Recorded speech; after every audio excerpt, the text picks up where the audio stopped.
윤태곤의 판 의제와 전력그룹 더모아의 윤태곤 실장 어서 오십시오. 네, 안녕하세요. 앞서서 이제 김광일 기자가 어제 하루 동안 벌어졌던 논란들을 좀 정리해 줬는데, 그러니까 김건희 여사의 이 행보들이 계속 뭐 갑론을박되고 있는 상황. 이게 이제 정권으로서는 굉장히 부담스러운 거 맞죠? 안 좋죠. 보면요, 간단하게 보면 자, 봉하마을의 묘소를 참배하고 권양숙 여사 만나가지고 이야기를 하고 뭐 영화 보고 빵 먹고 하나하나는 제가 볼 때 아무 문제가 없는 것들이에요. 하나하나의 따로 행사는. 보자면. 네. 근데 그게 이제 딜리버리가 되는 것들, 프로세스, 딜리버리라는 건 전달되는 것들, 대중들한테 전달되는 과정하고 프로세스가 문제인 거죠. 그러면은 이제 어떤 쪽에서 그럴 거면 아니 이 내용이 뭐가 문제냐라고 주장하는 분들이 계실 건데, 근데 문제 의식을 갖는 사람들은 이 딜리버리하고 프로세스가 문제인 거고, 그럼 그 뒤에가 뭐 어떻게 되는지 우리 알 수가 없다는데, 김건희 여사는 일단 주목도가 되게 높은 사람입니다. 그렇죠. 그걸 알아야 돼요. 그러니까 예컨대 영부인이 조용하게 뭐 여기 현대백화점 왔다 가면은 네. 금방 다 소문날 거예요. 다들 이제 사진 찍어가지고 그렇죠. 자기 SNS에 올리고. 네. 그게 이게 되게 양면적인 거거든요. 도움이 될 수도 있지만 부담이 될 수도 있는 거고. 그리고 하나 더 제가 지적하고 싶은 거는 김광일 기자도 앞에 말을 했지만, 자, 지금 보면요, 이 부속실 없습니다. 네. 민정수석실 없어요. 네. 특별관찰관도 없어요. 없어요. 아무것도 없어요. 네. 그러면은 옆이 비어 있는 건데, 근데 어떤 역할을 누군가는 해야 되지 않습니까? 저는 그 공적인 체계로 들어오는 게 맞다고 생각해요. 그러니까 권력의 어떤 공백이 생기면, 진공이 그렇죠. 생기면 반드시 거기에 네. 사적인 부분이 끼어들 수밖에 그리고 없잖아요. 뭐 부속실이라든지 총무비서관실 같은 경우에는 사적 인연, 뭐 운전하는 사람이라든지 네네. 이런 사람들은 사적 인연이 간 사람들이 들어가는 게 통례였고, 그걸 가지고 사람들이 크게 뭐라고 하진 않을 거예요. 예, 예. 근데 그걸 빨리빨리 하느냐, 계속 이렇게 밀려나느냐가 문제죠. 근데 저 공약을 해놓은 게 있어가지고 네. 아내 역할만 충실하겠다. 그것 때문에 지금 이게 안 되고 있는 거 아니에요? 그러니까 이게 아까 제가 하나하나로 말을 했을 때, 예. 뭐 영화 관람 같이 하고, 뭐 식당 가서 뭐 무슨 빵 샀다 그러나? 네네, 그리고 뭐 빵. 구두 사고, 그런 거야 뭐 아내 역할이라고 할 수 있겠죠. 하나하나를 떼놓으면 문제가 없는데 그게 전달되는 과정이 문제인 거죠. 그리고 그 뭐 빵집 같은 경우는 경호를 네. 굉장히 심하게 해가지고 다른 사람들이 근데 다니지도 그건 못했다. 뭐 그런 주장도 있고 아니라는 주장도 있고 한데, 이제 그건 이제 뭐 앞으로 맞춰 나가겠죠. 그리고 지금 어쨌든 지금 대통령의 거주지하고 집무실이 이격이 돼 있잖아요. 거리가 떨어져 있잖아요. 이런 적이 우리가 처음이거든요. 처음이에요. 그러니까 이런 관행은 이제 만들어 나가야 될 거예요. 출퇴근하는 대통령이 처음인 거잖아요. 그렇죠. 물론 이제 그 관사가 마련이 되면은 조금 뭐 이런 문제는 해결이 되겠죠. 네, 윤태곤 실장의 조언은 뭐 공약에서 조금 어긋나더라도 빨리 제2부속실이든 뭐든 이름은 뭐라고 하든 공적 조직이 들어가서 관리해야 그렇죠. 된다. 네. 예. 안 그러면 계속 부담될 거다. 네. 이쪽이신 것 같아요. 마침 출범 1년, 한 달 되지 않았습니까? 네네. 여론조사도 하나 나온 게 있어서 그걸 좀 봐가면서 얘기하겠습니다. 이게 정리의 조사인데요. 리얼미터가 성인 2,009명 대상으로 하는 표본 오차 플러스 마이너스 2.2%짜리입니다. 보면은 52.1, 54.1, 52.1 보이다가 6월 둘째 주에 50이 깨졌습니다. 48. 긍정 48, 부정 44.2. 출범한 지 한 달밖에 안 됐는데 50선이 깨졌다는 건, 이거는 뭐 국민의힘 쪽에서도 상당히 심각하게 받아들이고 있더라고요. 근데 이제 뭐 그전에는 30, 40 하다가 올라갔다 다시 내려간 건데, 우리 방송 들으신 분들 기억하실 텐데 제가 선거 끝나면 절대평가 시작이라고 말씀드렸잖아요. 절대평가 시작이다. 그거라고 보시면 돼요. 지방선거 땡 절대평가 그리고 시작. 이제 5월 3주 4주 같은 때는 이제 민주당에서 뭐 검수완박이다, 뭐 네. 김포공항 이전한다 이런 이야기하고, 그때는 보면은 문재인 전 대통령도 뭔가 메시지가 상당히 많았지 않습니까? 의외로 그런 게 비교되는 게 있는데, 이제부터는 그게 아닌 거예요. 뭐 민주당은 존재감이 낮아지는 거고, 지지가 높다 낮다가 아니라 존재감이 낮아지는 거고, 대통령 어떻게 하는지 보자. 대통령한테 주목도, 그리고 앞서 나왔던 뭐 김건희 여사한테 대한 주목도, 네. 이렇게 되는 거니까 더 이제 어려운 시기에 들어가는 거죠. 그럼 가장 이제 지금 긍정이 48% 나오는 요 좀 이례적인 상황에 가장 큰 영향을 준 거라고는 뭐라고 보세요? 가장 영향 준 건 이제 절대평가, 저는 그게 이제 핵심인 거라고 보고요. 절대평가라도 절대평가에서 잘할 수 있는 거잖아요. 근데 그러기가 사실은 쉽지가 않죠. 어. 우리가 지금 경제 문제라든지 뭐 안보 문제라든지 사는 게 이제 되게 팍팍하지 않습니까? 전반적으로 기름값, 뭐 화물연대 파업 뭐 이런 것까지 해서 사실 우리가 다 알았지만은 정권 교체된다고 해서 갑자기 세상이 좋아지고 이런 거는 있을 수가 없는 거잖아요. 그 자체에 대한 평가가 들어가는 거죠. 그런 상황. 특히 인사 문제. 네. 뭐 검찰 편중 인사라든지 이런 게 지적됐던 것들이 이 좀 지지율에 영향을 준 면도 있잖아요. 그러니까요. 아까 제가 말씀드린 상대 평가에 가려져 있던 것들. 네. 누구보다는 낫잖아. 뭐 전보다 뭐 못할 게 뭐야. 뭐 당신들도 그렇게 했잖아라고 되는 것들이 네. 이제 다 이제 올라온다는 거죠. 드러난다는 거죠. 거기다 지금 말씀하신 경기가 안 좋은 거. 그럼요. 이게 사실은 경기 안 좋은데 정부 여당 지지율 높았던 적 거의 못 본 것 그러니까 같아요. 우리가 뭐 이런 옛날에 우스갯소리가 있었지 않습니까? 뭐 보수적인 언론에서 파업 비판 같은 거 할 네. 적에 경제도 안 좋은데 무슨 파업이냐. 경제 조금 좋아지면 경제 조금 나아지려고 하는데 무슨 파업이냐. 사실 이런 건 어쩔 수 없는 거예요. 뭐 뭐든지 대통령 탓이냐라고 네, 하지만은 그건 뭐 원래 그런 겁니다. 우리나라만 그런 것도 아니고요. 그런 상황인데 이제 경제가 이렇게 안 좋은 상황인데 지금 국회가 개점 휴업 상태인 거, 네. 원구성도 못 하고 있고 인사청문회도 못 하고 있고 이런 상황이면은 이거 여당 야당 어디에 더 타격인 겁니까? 그러니까 참 이런 건 제가 뭐라고 말씀드리기가 어려운데 뭐 각각의 논리를 보면은 네. 다 성립이 되죠. 뭐 법다위를 둘러싼 이제 논쟁 같은 것도 아니 약속대로 하라라는 거 하고 그 약속이라는 게 법다위 개혁을 한다라는 전제였다란 둘 다 말이 맞는 건데 결국 이럴 때 무게추가 어디로 기울어지냐면요.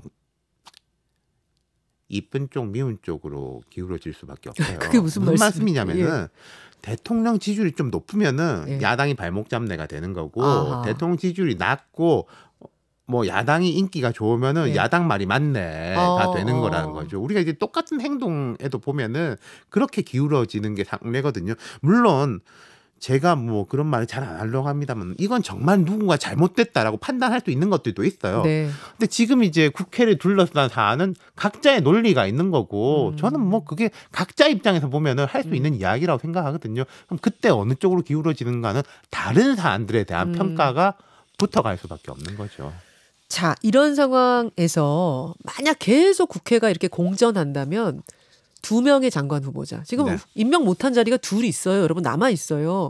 그 2명의 장관 후보자를 인사청문회 없이 임명할 수도 있는데 따지자면 할 수도 있는데 대통령 지지율이 또 저렇게 크게 받쳐주지 않으니 이게 또 고민일 것 같아요. 국세청장은 한다고 그랬죠. 청문회 없이.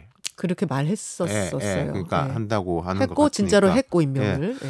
그 이분은 제가 뭐 세세하게 모르겠습니다만은 언론이라든지 야당에서 크게 지적하는 문제가 없지 않습니까? 국세청장 후보자는 이제 됐습니다. 청문회 안 하고 가도 그러니까 별 그게 이제 없는 건데. 물론 민주당은 뭐라고 하지만 막 여론이 들끓고 이러진 그럼요. 않아요. 근데 그 나머지 장관 두 자리는 예. 그렇지가 않으니까. 근데 또 문제는 이 자리가 처음 들어온 자리가 아니지 않습니까? 한 명씩 낙마하고 한번 바뀐 자리인데 그렇죠. 또 그렇게 되니까요. 그거 어떻게 할 것 같아요? 이대로 임명하기는 어려울 것 같아요. 그리고 이게 예를 들어서 뭐 우리가 옛날에 얘기했던 한동훈이다. 막 이런 상징성 있는 사람이면은 다른데 별로 그렇지도 않고 뭐 두 분한테 이게 뭐 도움되는 말인지 안 되는 말인지 모르겠지만 그런 정치적 상징성이 있는 사람들도 아니니까요. 거기다가 이제 음주운전, 그렇죠. 교육부 총리 후보자 같은 경우에는 문제가 이제 음주운전인 네. 거고 저쪽 같은 경우는 관사테크 뭐 이런 돈과 관련된 거. 과거에 이제 그 복지부 장관 후보자, 네. 자 우리가 이렇게 금방 잊어버립니다. 이분 같은 경우에 청문회해서 뭐 자기 이야기 할 거 한 다음에 이렇게 물러나는 형식이도 했었는데 그러기에는 이제 시간이 많이 흐르지 않을까. 정호영 후보자. 그렇죠. 알겠습니다. 자, 한 달 평가에 빠뜨릴 수 없는 게 도어 스태핑이에요. 출근하면서 기자들하고 하는 약식 기자회견. 야, 이게 여러분 이게 이제 정치부 회의 시간을 바꿨어요. 그러니까 대통령한테 무슨 질문을 하고 뭐라고 답변하느냐에 따라 하루의 화두가 바뀌어버립니다. 정치 뉴스가 바뀌어버립니다. 이거 어떻게 평가하세요? 한 달. 저는 이렇게 봅니다. 대통령의 메시지에 대해서는 우리가 평가를 할 수 있어요. 아, 이런 인식은 잘못된 거 아니야? 아니 뭐 이런 건 되게 괜찮은 것 같은데 라는 평가를 하는 거하고 이런 형식에 대한 평가는 조금 분리시킬 필요가 있는 거예요. 네. 저는 잘하는 거라고 생각해요. 아. 네. 그러니까 이게 제일 그러니까 청와대가 아니죠. 대통령실 사람들도 걱정을 하는 게 이게 좀 사고 터지고 이러면은 안 한다고 하면은 이게 안 하다가 하면은 박수 받는데 하다가 안 하면은 욕 먹지 않습니까? 그럴까봐 제일 이제 걱정을 하던데 이런 데서는 전반적으로 우리가 관행을 조금 맞춰갈 필요가 있다고 생각해요. 그 내용에 대한 평가하고 별개로 그러니까 그런 것이고 이제 이런 거가 있겠죠. 보면은. 예상 질문이 있는 거예요. 이게 누가 봐도 오늘은 이런 질문 물가 뭐 들어올 유류세 거야. 이거 나올 수밖에 없다. 어저께 같으면은 그 밤에 심야에 이제 화물연대하고 국토부에 이게 타결되지 않습니까? 이런 질문이 나올 게 뻔한 게 있는 거고 대통령이 뭔가 하고 싶은 이야기가 있을 거예요. 있겠죠. 그런 걸 이제 적절하게 활용할 수 있는 제일 큰 과거에 이제 노무현 대통령 때 보면은 노무현 대통령이 되게 답답했던 게 내가 말하는 걸 언론들이 취사 선택해가지고 보도를 한다. 그래가지고 이제 뭐 국정 브리핑도 만들고 막 장문의 편지도 쓰고 그랬었어요. 근데 노 대통령이 만약에 이걸 알았다면은 이거 내가 이거 할 걸 노무현 대통령이 했으면 얼마나 잘했겠습니까?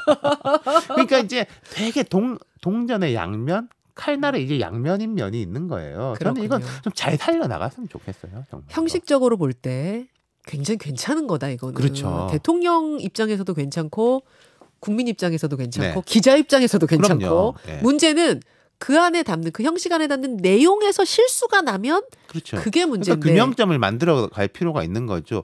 언론 입장에서도 이런 거 꼭 질문해야 돼 하는 게 있고 대통령 입장에서 질문은 내가 받겠는데 이 이야기는 또 하고 싶어라고 하는 것에 균형점을 찾을 필요가 있다는 거죠. 근데 진짜 박지원 전 국정원장은 이거 그분도 굉장히 좋은 형식이다 찬성하는데 이러다 큰 실수 한번 날까. 대통령이 한번 말 실수하면 그거 엄청 커져서 걱정이라고. 저는 박지원 전 원장이야말로 반면교사라고 생각해요.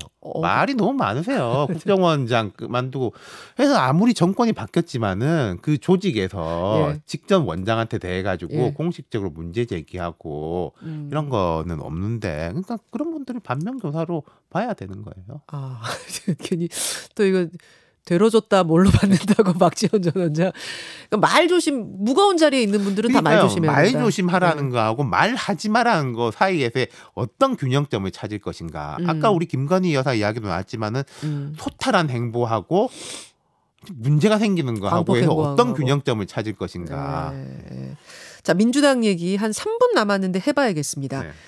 민주당은 그 사이에 뭐 확 바뀐 건 없고요. 이제 비대위원장이 수박 논쟁 이거 종지부 찍자. 이제부터 수박 말 쓰는 사람 가만 안 둔다. 이렇게 얘기했고 그다음에 이원욱 의원 수박 논쟁 촉발시킨 이원욱 의원이 철험의 해체 주장하고 여기까지가 지금 진전사항이에요. 그리고 7080 40대 기술론 떠오르고 있고 어떻게 보십니까? 일단 이제 우상호 위원장이 들어와가지고 조금 안정을 찾는 거는 분명하죠. 개파 막론하고 좀 우상호 위원장을 존중해야 된다라는 이제 분위기가 형성돼 있는 건데, 근데 결국 핵심은 이재명 의원이 출마하느냐 출마하지 않느냐에 대해서 가닥이 잡힐 것이다. 그게 핵심이라고 보세요. 그러니까 70년대생들에 대한 이야기, 저도 이제 제가 뭐 70년대생이고 친한 의원들도 있어 이야기를 해보면은 뜻은 있는데. 이재명이 나가면은 뭐 우리 나가봤자 들러리 되는 거 아니야? 라고 해서 좀 관망하고 있는 분위기가 있더라고요. 그분들 보니까 뭐 강훈식, 강병원, 박용진, 박주민, 김혜영 이렇게 5분 뽑히던데. 지역별로도 뭐 충청, 서울, 부산 뭐 이런 식으로 좀 골고루 흩어져 있고, 제가 볼 때는 뭐 이념적으로도 뭐 온건 뭐 좀 강경 다 섞여 있고 괜찮아요. 무지개처럼. 근데 그분들도 결국 이재명 의원의 입만 바라보고 있는 상황인 거죠. 이재명 의원이 어떻게 움직이느냐에 따라서 다른 것들이 결정되는 거지. 그 변수가 살아있는 상황에서 다른 거 아무리 얘기해봤자 별 소용없다. 그렇죠. 권력은 진공이 없다 말씀드렸지만은 이재명 의원이 이제 안 나간다라고 하면 확 비지 않습니까? 그럼 순식간에 손 들고 나올 겁니다. 그럼 경쟁이 막 펼쳐지겠죠. 나온다 하면은 다른 사람들이 꼼짝 못하는 이유가 현실적으로 될 게 뻔하니까. 그렇죠. 그렇게 되면은 구도가 반 이재명 뭐 단일화. 아까 이제 전해철 의원 나와서 말씀하셨지만은 뭐 홍영표, 전해철 이런 분들 중심으로 반 이재명 단일화 되면은 전당대 자체가 반명 그 구도로 갈 가능성이 높으니까 70들이 나가봤자 거기서 제3세력 비슷하게 되는 건데 제3세력이라는 거는 항상 어디서든 힘이 없잖아요.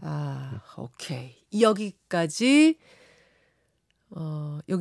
말씀을 좀 나누는 것으로 하고, 혹시 조금 더 남은 이야기 있으면은 미니 댓글쇼 가시겠어요? 아니면 오늘 할 얘기 다 하셨어요? 제가 뭐 한 10분 정도는 10분 정도 얘기거리 남아 있습니까? 그 미니 댓글쇼 잠시 후에 가죠. 수고하셨습니다.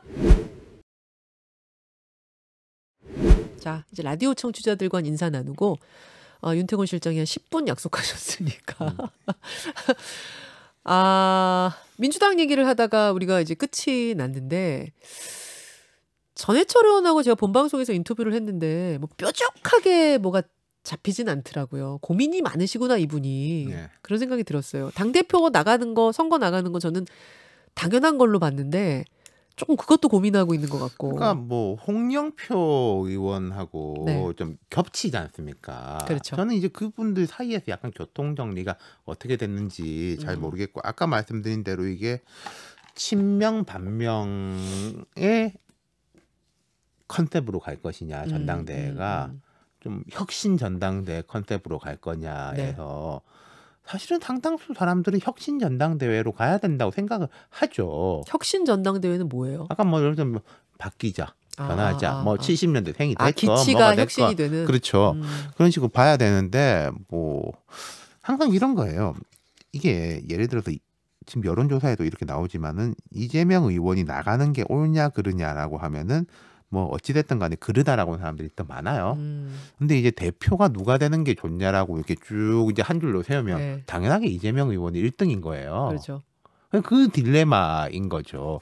그렇다면 이재명 의원 나갔을 때는 그 반대쪽은 그르다라는 걸 다 모으려고 하지 않겠습니까?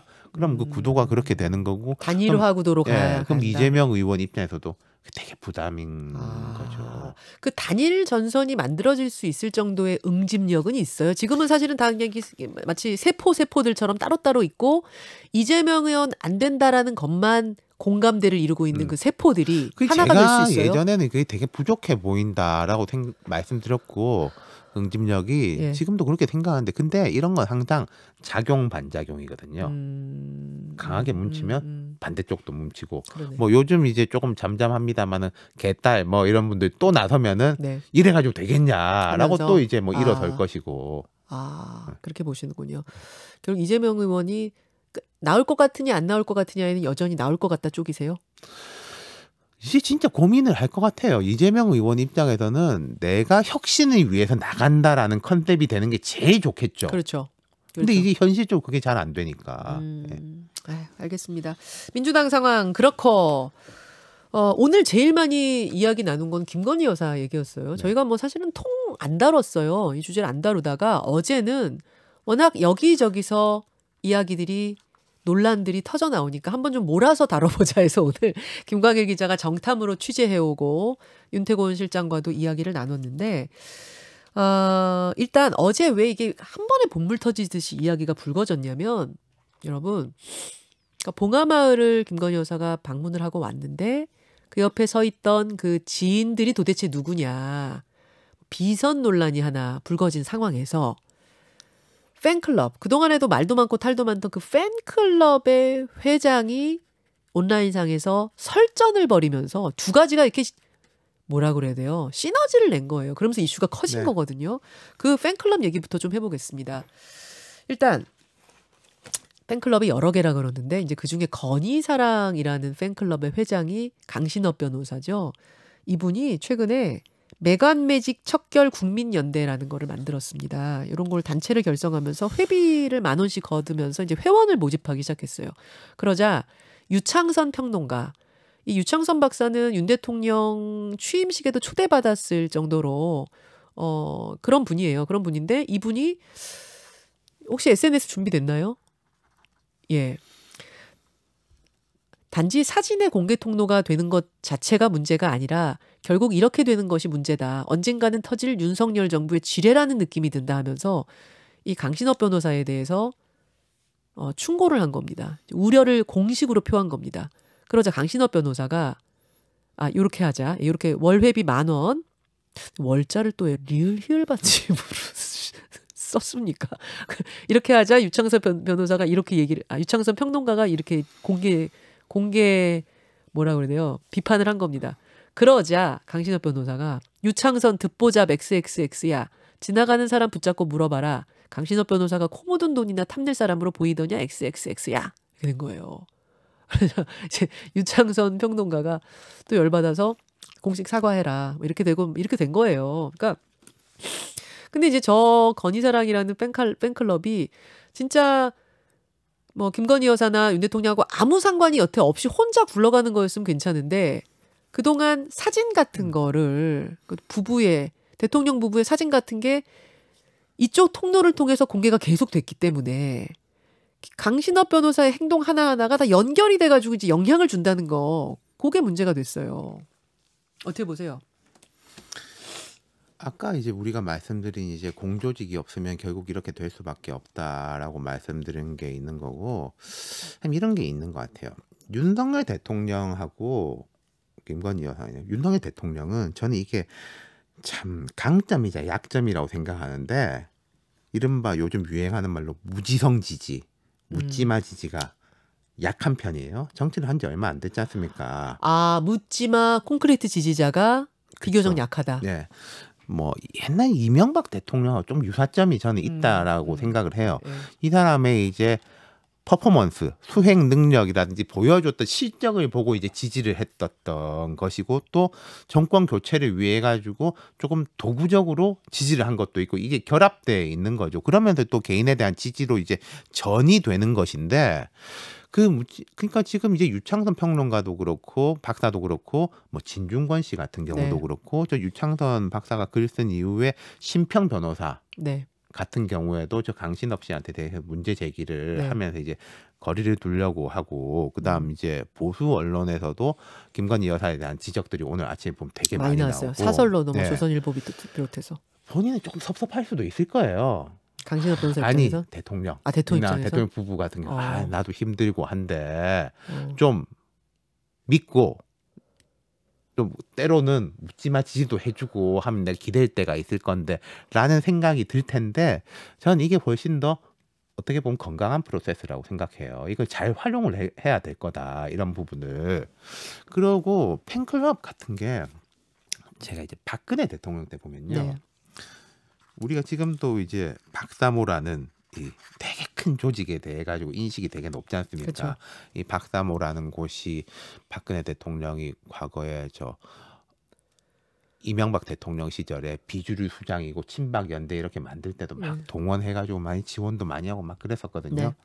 박근혜 대통령이 딱 되자마자 나의 공식 팬클럽은 이게 아니다라고 약간 호박 클럽이라고 그때 있었어요. 뭐 12개가 통합해서 약간 조금 뭐 어용이라고 그래야 되나? 관리가 되는 이라고 그래야 되나? 거기다가 이제 공인을 해줘 버렸어요. 말하자면 힘을 확 뺀 거죠. 팬클럽에 대해 가지고. 대통령이니까 대통령이 왜 팬클럽이 필요해? 라는 식으로. 그러니까 저는 그런 것들이 조금 필요하지 않을까 싶어요. 팬클럽 있으면 뭐 기분 좋죠. 저도 제 팬클럽 있으면 좋을 것 같은데. 아니 윤태권 실장이야 팬클럽 있어도 상관없죠. 100개 있어도 상관없죠. 그렇죠. 근데 이제 그 대통령하고 대통령 부인 같은 경우엔 그게 이제 문제가 되는 것이고 전체에 말하자면 뭐 대통령이 좋아하는 사람도 있고 싫어하는 사람도 있지만은 국가 전체의 대통령이지 않습니까? 그렇죠. 그러니까 뭐 영분이라는 단어 안 쓰지만은 국가 전체의 대통령이니까 대통령 배우자도 국가 전체에 대해 가지고 이 대상이 되는 거란 말인 거죠. 그런 부분에 대해서는 인식할 필요가 있죠. 그리고 이런 데는 말하자면 프로가 필요해요. 아까 제가 사진 보면서 전 뒤에 사람들이 누군지 잘 모르지만은 약간 답답했던 게 사진 좀 보여주세요, 예. 유 감독님. 김건희 여사 오른쪽 예. 보면요. 오른쪽에 예. 계신 이제 중년 백패. 신사분이 식년 신사. 차성수 전 시민사회 수석, 참여정부 시민사회 수석이고 봉화재단 이사장이에요. 그렇죠. 지금. 네. 그러니까 여기서 봉화마을의 대표에서 나오신 분인데 두 분만 있으면 돼요. 사진에. 그게 훨씬 더 주목도도 높고 깔끔하고 분위기도 좋을 거예요. 그러니까 설사 지인들을 다 대동해서 갔더라도 그렇죠. 굳이 참배를 같이 저렇게 한 사진단에 할 필요가 그게 있느냐. 말하자면 이제 프로가 필요했다. 프로가 가면은 저런 거가 이제 정리가 조정을 하죠. 될 저 거예요. 지인 친구 베스트 프렌드 분들 좀 뒤로 빠져주시고요. 네. 사진 이렇게 찍겠습니다. 이런 정리. 그러니까 저는 이제 뭐 버스를 KTX 타고 가서 또 버스 타고 갔다고 그러던데 그러면은 가면서 뭐 지인이랑 이야기할 수도 있다고 생각해요. 저도 그게 만약에 공조직이 되더라도 그럴 수도 있을 거예요. 뭐 여사님께서 오늘 가시는데 시간 되시면 같이 가자고 하신다. 그런 경우도 조금 있거든요. 근데 그러면은 그 지인은 버스에서 기다리시고 하고 오겠다라고 하면은 아무 문제될 게 없어요, 사실은. 아하, 그러네요. 지금 저게 관리가 안 되고 있다 보니까 생기는 그러니까 잡음들이다. 사진 노출도 사진 그렇고. 같은 것도 사진 나올 수 있죠. 네. 근데 그 사진 밑에 바이라인이 네. 팬클럽 그렇지. 이렇게 되니까 문제인 거죠. 문제죠. 네. 대통령실 안에서 그 업무실 안에서 찍은 사진인데 그럼요. 팬클럽을 통해서 나간다. 이거는 그렇죠. 이런 잡음을 굳이 왜 그러니까 만드나. 우리가 오바마 대통령 같은 경우에 사진 활용을 되게 잘했었고 노무현 대통령도 봉화마을 갔을 때 뒤에 자전거에 손녀 태우고 이렇게 가는 밀짚 모자 쓰고 네, 있는 모습 맞아요. 또 오바마 대통령이 이제 그 백악관에서 청소하는 사람이랑 네. 주먹 인사하는 네, 사람 예. 그거 보면요 다 바이라인이 있어요. 봉화마을은 장철영 사진 작가라고 원래 청와대에서부터 이제 사진 작가가 있고 그 오바마 대통령 피터 수자라는 이제 전속 사진 작가가 있는데 네. 이게 사실 같이 이렇게 시너지 효과를 하면서 프로가 이렇게 했다. 공조직에 있는 사람이 했다라고 되면은 아무 문제가 없는 거거든요. 왜냐하면 대통령은 우리나라 대통령인 거, 우리 모든 국민의 대통령이지 팬클럽만의 대통령이 그러니까 아니거든요. 탁현민 비서관 같은 전 비서관 같은 예. 경우에 되게 이제 논쟁적인 인물이죠. 논쟁적인 인물인데 의전 비서관이었지 않습니까? 네. 의전 비서관이 그 일을 하는 것 자체에 대해서는 문제가 없는 거예요. 지금 이제 어떤 분들 중에는 아니 그게 뭐가 문제예요? 정치만 잘하면 되고 나라만 잘 다스리면 되지. 뭐 지인이 들어가서 뭐 사진을 찍든 뭐 팬클럽을 통해서 사진을 공개하든 뭐가 문제입니까? 하시는 분들도 계시지만 그게 그렇지가 않은 게 박근혜 전 대통령 때의 기억이 우리 아직 남아 있는 것이고 그다음에 이제 대통령 배우자가 움직이면 모든 공조직의 경호가 같이 움직입니다. 그거를 사인들도 같이 다 받는 거거든요. 먹을 때 예를 들어 뭐 먹는데 자, 친구분들은 빠져주시고요. 저기 기사식당 가서 따로 드시고 오세요. 이거 아니거든요. 이런 것은 어떻게 국민들께 설명이 될 것인가. 이런 문제들이 다 섞이는 것이죠. 또 팬클럽 회장이 어떤 안 좋은 행동을 보였을 때 이게 다 또 고스란히 정권의 부담이 될 수 있다는 거. 아까 이제 도어 스태핑 이야기 했지만 우리가 뭐 오늘 했는지 안 했는지 모르겠는데 언론이 충분히 물어볼 수 있어요. 대통령한테. 네. 그럼 뭐라고 대답할 겁니까? 대통령이 뭐 중요하지 않은 문제라고 해도 문제인 거고 그럼 바로 잡겠습니다라고 해도 그럴 거고 사실은 우리가 아침에 지금 이런 이야기를 하고 있는 것도 되게 저기한 게 어제 밤에 화물연대 파업이 타결됐고 예. 오늘이 6.15예요. 남북 이제 그 정상회담. 그래서 6.15를 전후로 해서 북한이 핵실험 재개할 수 있다라는 이야기가 되게 높게 나오고 있는 상황이에요. 이런 게 이슈가 못 되고 있는 것이 문제인 거예요. 그렇죠. 사실은. 그렇죠. 네. 다 가리고 있는 것이. 네. 알겠습니다. 이런 것들에 대한 정비가 좀 필요하다는 이야기를 드리면서 제가 무슨 얘기를 지금 막 하려는 순간 또 까먹었어요. 코감기가 제가 지금 너무 심각하게 걸려서 오늘도 여러분 듣기가 편하지 않으셨을 거예요. 윤태권 실장님도 감기 조심하시고요. 네. 지금 제가 무슨 얘기 하려고 그랬는데 까먹었네요. 도어 스태핑은 보통 9시 10분 정도에 있더라고요. 오늘은 또 대통령한테 어떤 질문이 갈지 대통령의 답변에 따라서 막 이게 지금 확 이슈가 바뀌고 있는 그러니까요. 네. 이런 상황이라는 거. 예. 할 얘기 오늘 다 했죠. 또 빠진 거 있나요? 또 하시고 싶은 말씀 있나요? 아니요. 뭐 없나요? 그런 거는 여기까지? 뭐 특별히 없습니다. 특별히. 좀 뭐 하나 하자면요. 예. 대통령 신뢰하는 분들, 가까운 분들 예. 있지 않습니까? 예. 그분들이 이야기해야 돼요. 이런 얘기는 프로가 껴야 된다 뭐 이런 얘기는. 네, 그러니까 그게 뭐 내각에도 있고 청와대도 그치. 많다면서요. 그쵸. 그분들이 그러라고 가까운 사람을 옆에 두는 거거든요. 제 좋은 말만 하면은 저도 잘할 수 있어요. 태곤 사랑 오늘부터 예. 오늘부터 모집합니다. 예. 그 얘기 하려고 했어. 그러니까 어떤 분이 요새 이제 팬덤에 대한 이야기가 정치권의 화두 아닙니까? 네. 팬덤. 아니 뭐 손흥민 응원단 많다고 해서 그게 문제될 게 있느냐. 김연아는 팬 없느냐. 아니 정치인이 팬 두는 게 뭐가 문제냐 이런 얘기를 하시는 분들이 계시던데. 팬덤하고 훌리건하고는 차이죠. 그 영국 축구 이야기 하셔서 말씀하셨는데 네. 영국 축구에서 프리미어리그가 만들어지고 엄청난 개혁이 진행이 된 게 미들스브로의 비극이라고 네.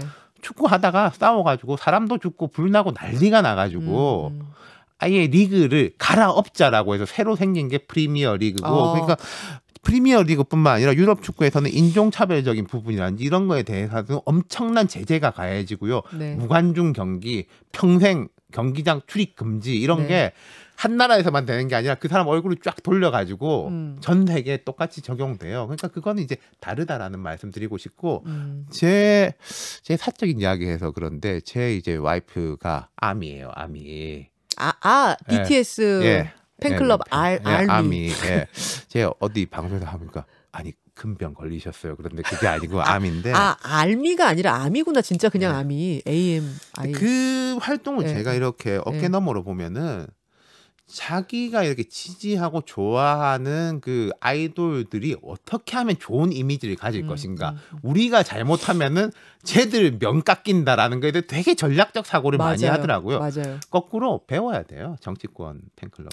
저 이 얘기 해드리고 싶어요. 지금 이제 팬덤과 훌리건의 차이 말씀하셨는데 저는 팬덤 제 친구가요. 저도 사적인 얘기 하나 할게요. 중학교 때 가수 이승철 씨를 무지 좋아하는 제 친구가 있었어요. 근데 가수 이승철 씨가 그때 영화에 출연했습니다. 네네. 다른 해가 꾸는 꿈? 뭐 이런 영화에 출연했어요. 근데 이제 이분이 가수인데 배우를 하니 뭐 연기를 잘했겠습니까? 그렇죠. 잘 못했죠. 되게 어색한 로봇 연기였죠. 근데 제 친구는 너무 좋다는 거예요. 너무 연기를 잘하고 한 번이 아니라 두 번, 세 번 난 극장 가서 돈 내고 볼 생각이 있다. 이게 제 팬이죠. 팬덤 팬인 건데 가수를 향한 맹목적인 사랑, 배우를 향한 맹목적인 그 애정은 문제가 없어요. 왜냐하면 자기 돈 내고 자기가 사는 거니까, 자기 돈 내고 자기가 보는 거니까. 근데 그게 정치인을 향해서 갈 때는 문제가 되는 거죠. 정치인은. 그리고 이제 이승철 씨는 그 가수는 자기 아이돌 팬클럽을 보면서 이들이 원하는 대로 움직여줄 수 있어요. 사인회도 해줄 수 있고 이 노래 내주세요 하면 이 노래 낼 수도 있고 이들 사이의 교감은 아무 문제가 없는데 정치인이 자기의 맹목적인 팬덤을 바라보면서 그들이 원하는 대로 움직인다면 정책도 그들이 원하는 대로 짜고 그들이 하라는 대로 한다면 이건 문제가 되죠. 왜냐? 그 정치인은 그 공직자는 우리 모두의 세금으로 움직이는 사람이고 나라의 녹을 먹는 사람인데 우리 모두의 정치인인데 자기 팬덤만 보고 움직인다? 그들이 시키는 대로만 한다? 이러면 문제가 되는 거니까. 그래서 야 정치 뭐 손흥민도 팬클럽 있고 김연아도 있는데 왜 정치인은 안 되냐? 부러워서 그러는 거냐? 전 이 말은 맞지 않는다고 생각해요. 그렇죠. 요 건너편 방송국에 보면은 드라마라든지 새로운 프로 이제 런칭한다고 해가지고 막 이제 그러면은 누구 팬들이 이제 뭐 갖다 주고 그러는데 요즘 보면 거의 그렇더라고요. 누구 오빠 이름으로 기부한다. 드라마 시작하기 때문에. 그러니까 우리가 어떤 영향력을 미칠지 내가 하는 행동이 결국 내가 좋아하는 그 아이돌한테 영향을 미친다는 걸 되게 잘 알아요. 우리 연예인 팬클럽들은. 정치인 팬클럽도 그럴 필요가 있는 거죠. 알겠습니다. 여기까지 이야기하면서 한 15분 했네요. 또 인사 나누고 저는 내일 준비하겠습니다. 아무쪼록 내일은 코가 조금 더 뚫리기를 기대하면서 실장님도 감기 조심하시고요. 아유 마스크 벌써 쓰셨어요. 옮을까 봐. 내일 뵐게요 여러분. 고맙습니다. 감사합니다.